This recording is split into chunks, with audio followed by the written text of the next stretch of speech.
Well, good morning and welcome to CityLine. It is great to be in your home. This morning is April 4th and we have a definite spring hour ahead of us. Later on, we'll be talking with the individuals who are here for Relay for Life. And of course, I'm talking about Lynn, Joey, and Mark. They'll be here talking about their involvement and why they Relay for Life for the American Cancer Society. And then Tacoma Musical Playhouse is here, and they are here to talk about their current main stage production, The Drowsy Chaperone. And that's going to be a very funny segment, so you don't want to miss that.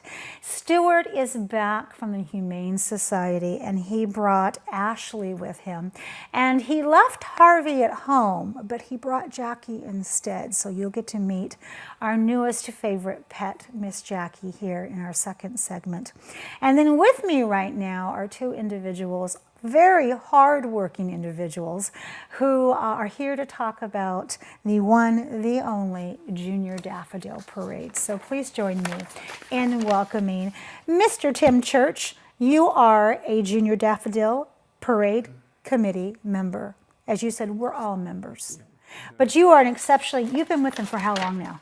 Basically since it moved to Proctor. Oh my goodness, so what?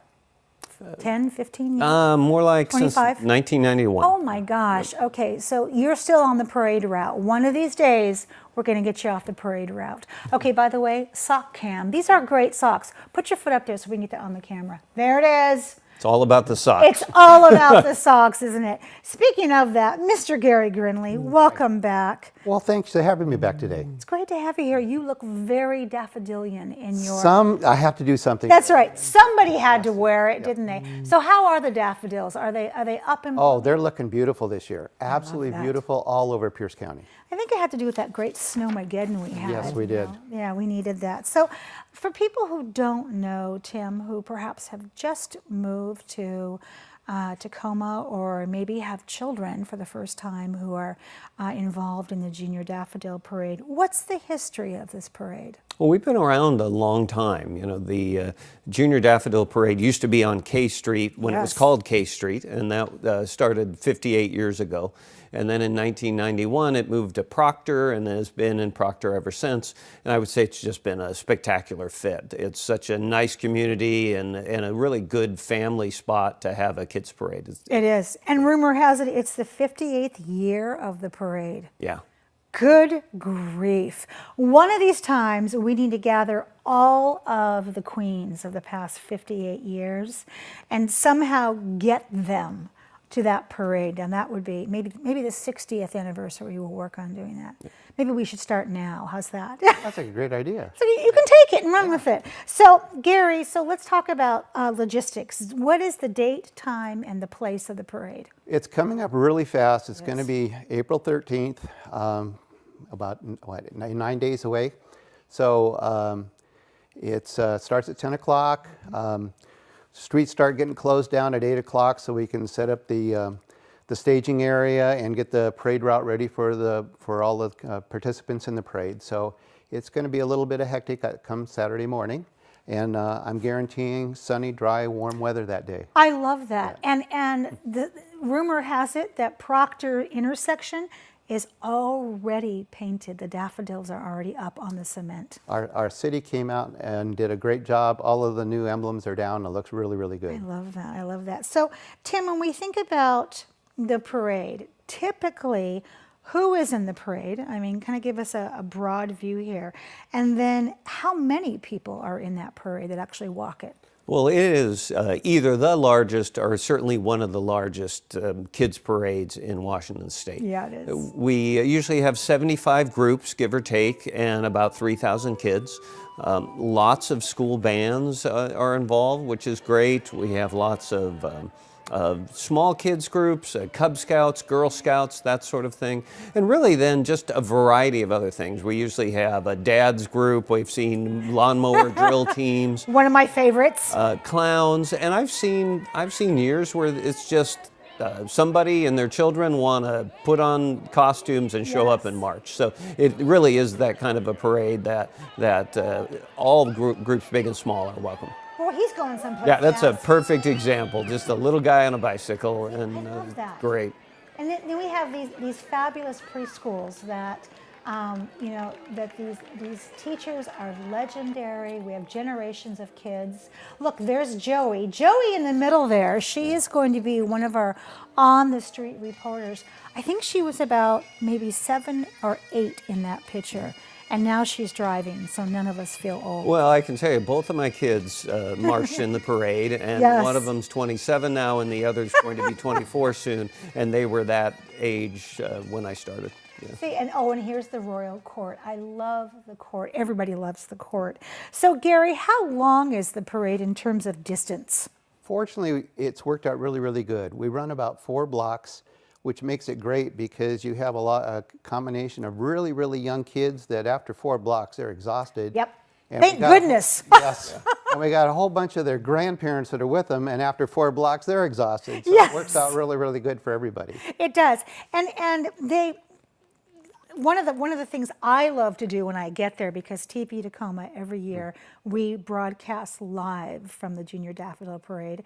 Jeff Luters and I will be there with our fabulous team again this year.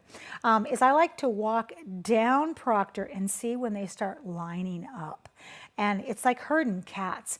I don't know how you guys do this, but you get them all lined up in such a magical way that they're still smiling when they turn the corner. We asked them right at the last second, don't forget to smile. You're going Smile to at be the on TV. camera. Yeah. There we go. So besides smiling for the camera, what is the criteria, Gary, for participation in this parade? It has to be basically a youth-sponsored group of some kind. That's what the Junior Parade is all about. So we actually have groups that their core function is to work with the youth, to help the youth, support the youth. So from ECAP in schools to Boy Scouts, Girl Scout troops to we got a lot of youth drill teams and dance teams and step teams, and this gives them a really great place to showcase all of the things that they've been working on and want a place to show off. We've got 10 of the middle school bands. This is the one parade where they get an opportunity to actually be able to walk and play their instrument at the same time. This is a real challenge for a lot of the groups. It is. But it's a great showcase for them, and it's amazing every year how much better those bands sound every year. This is really a great little parade. It is. And is it still non-motorized? And it always will be non-motorized. I love that. It's about the safety of the kids. Yes. We're so tight, so grouped, we cannot have any motorized vehicles in the parade. And that way it keeps it really condensed and a lot of activity going on all the time. It does. I love that. So, Tim, how is all of this goodness funded? Well, first of all, there's a lot of volunteerism, Yes. really. There's the great majority of the work done on the parade are people rolling up their sleeves and donating their time. Then there's also usually some small grants. There's some businesses that donate things. Ted Brown every year donates the sound system that we use. The businesses in Proctor sell these little paper daffodils for $1 a piece, and usually there's about 1,500 of those sold. So it's really just a little bit here and a little bit there, and lots of folks donating their time because we're passionate about it. It's a spectacular community event, and we want to see it go on forever. Yeah, and I have to give a shout out to you two and your team, because nobody gets paid to do this. You guys all I love the look on Gary's face. You have day jobs, Yeah. you have families, you have other outside hobbies and interests, and yet every year, in my opinion, this is the same backbone of people who keep this going. It is really incredible to see the hearts of the people that move this parade forward every year. Well, and I'll tell you, I wouldn't want to take I'd want to take just a little bit of the credit. Marva leads our committee, Marva's and great. she is spectacular, and there's many other committee members. There's the Explorer group that shows up and helps with work on the day of the event. So there really is a big group, and we're just a couple of them. So we've been showing the registration and the website number if you want to be a participant, Gary. Is that the best place to go? Yes, but it's almost a little bit too late. Okay. We have really a drop dead date of coming up this coming Friday. Okay. Which, and that would also so Friday include... the 5th of April. Yes, but tomorrow. that also includes a surcharge for a late registration. Okay. The parade lineup has been established. We've sent out all the notifications. So basically, you would be placed in probably towards the end of the parade if you wanted to get in it right now. So, but it is possible. So it is possible. Don't give up. That's Don't right. give up. Don't give up. So, Proctor District, and we only have a few minutes left here. When I ask the question, what does it offer visitors, Gary? I think the answer is, what doesn't it offer visitors? They have everything now. They do. I mean, they have great restaurants. They've got great shops. They've got, if you want it, they're selling it in the Proctor area. They got 2 full-service grocery stores that offer everything you can possibly imagine. It's just a great place to walk around and see the sights. Exactly. It's got so much history. I mean, the north end of Tacoma is just a kind of a magical place in that area. It absolutely is. So and I want to shout out to the 10 of the Proctor merchants, because it's getting harder and harder to fund the parade, have sponsored all 10 bands this year. So without their sponsorship for the bands, it would make harder and harder for us to fund this parade. So I want to shout out to them for that. And we also want to give a shout out just to anybody who has touched this parade. A huge thank you to everybody, from sponsors to volunteers to parents to participants. Oh, for sure. Everybody. Tim, tell us about how accessible is it. So tell us how to get there. Do we bicycle? Do we take the bus? Do we walk? How do we show up? Well, I'm going to give you a couple tips. First of all, it's a pretty busy neighborhood on 30 Saturday seconds, morning so of the tell Junior us. Daffodil Parade. So get there early, ride together, take the bus if you can, but be ready to walk a little bit if you get there past about 8 or 8:30. Okay. There's lots of ways to get there, and we recommend just get there whatever way it takes. And if you can't get there, TV Tacoma will be there broadcasting live, and also check our website because we have some replay times on that as well. Thank you to you and to all of your team, and I will see you there on April 13th. Sounds good. Thank you. Thank you. All right, after just a little bit of musical chairs, we will have the Humane Society here in the house. We will have Ashley and Stuart and Miss Jackie here to talk about what's happening with them. You don't want to miss that. We'll be right back.